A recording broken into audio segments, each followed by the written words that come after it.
देखिए, जो आज से पवित्र श्रावण मास शुरू हो रहा है। तो सबसे पहले तो मैं आपके माध्यम से सभी जनपद वासियों को बहुत हार्दिक शुभकामनाएं देना चाहूँगा। और चूँकि ये पूरा मास भगवान शिव को हम लोग समर्पित करते हैं, तो कावड़ को लेकर विशेष तैयारियाँ हम लोगों ने जनपद में पहले से ही की हैं। हमारा पूरा जो क्षेत्र है वो 11 जोन और 24 सेक्टर में बांटा गया है। कल हम लोगों ने सारे हमारे सेक्टर मजिस्ट्रेट और सब सेक्टर मजिस्ट्रेट जो कि 108 हैं, सबके साथ में बहुत डिटेल में मीटिंग की थी। व्यवस्थाएं जो हम हर वर्ष कराते हैं, गड्ढा मुक्त सड़कें हों, कहीं पे जल जमाव ना हो, पूरे मार्ग में लाइट की व्यवस्था हो, सीसीटीवी कैमरे हों, तो सारी व्यवस्थाएं पूर्ण कर ली गई हैं। लगभग 1500 से ऊपर सीसीटीवी कैमरे लगाए गए हैं, 6900 से ऊपर लाइटें लगाई गई हैं, 10,000 से ऊपर हमारे पोल हैं जिनमें हम लोगों ने वहाँ पे पॉलीथीन लगा के उसको कवर कराने का कार्य किया है। गड्ढा मुक्ति 160 किलोमीटर से ऊपर हमारी सड़क है जिसपे कराई गई है। तो और इसके अतिरिक्त जो हमारा प्रमुख एक घाट है, गंगनहर घाट मुरादनगर में जो है, वहाँ पर भी फेंसिंग हो, वहाँ पे ड्रोनिंग का केस ना हो, उसको लेकर भी सुरक्षात्मक कार्य हमने कराए हैं। वहाँ पे फ्लड पीएसी और एनडीआरएफ अगर कोई वहाँ पे आकस्मिक स्थिति होती है उसके लिए भी हम लोगों ने व्यवस्था की है, गोताखोरों की व्यवस्था की है और लाइटिंग की व्यवस्था की है।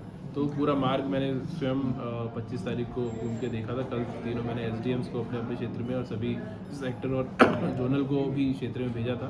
उन्होंने भी बहुत व्यापक निरीक्षण किया है। जहाँ जहाँ अभी भी हमें कमियाँ मिल रही हैं उसको हम लोग दुरुस्त करा रहे हैं और पूरी तरह प्रशासन पुलिस के साथ में मुस्तैद है और बहुत ही सकुशल सुव्यवस्थित सुरक्षात्मक तरीके से कांवड़ यात्रा हम लोग संपन्न करेंगे। सर, कितने सेक्टर, सब सेक्टर और जोन में जिले को डिवाइड किया गया है?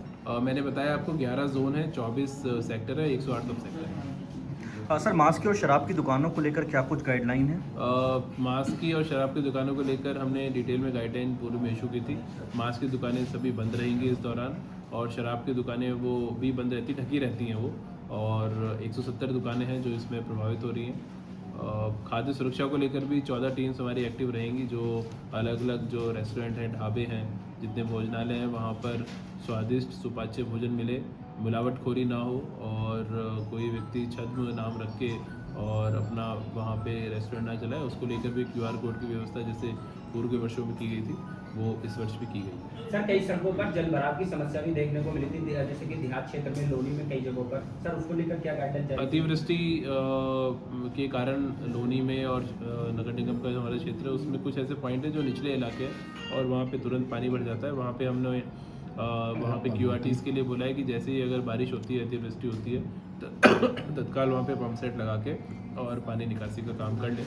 तो आगे भी हम मुस्तैद रहेंगे और लगातार हमारी टीम्स इसमें एक्टिव रहेंगी। सेफ्टी एक बड़ा कंसर्न रहता है बारिश में, कांवड़ शिविरों में। हाँ बिल्कुल, ये महत्वपूर्ण है। 299 से ऊपर हमारे कांवड़ शिविर इस दौरान पूरे जनपद में लगने जा रहे हैं। तो उसमें इलेक्ट्रिकल सेफ्टी को लेके जो हमने अभी एक सिंगल विंडो परमिशन का सिस्टम बनाया था, तो सभी हमारे जो इलेक्ट्रिकल सेफ्टी से रिलेटेड ऑफिसर्स हैं वो उसको रिव्यू कर रहे हैं।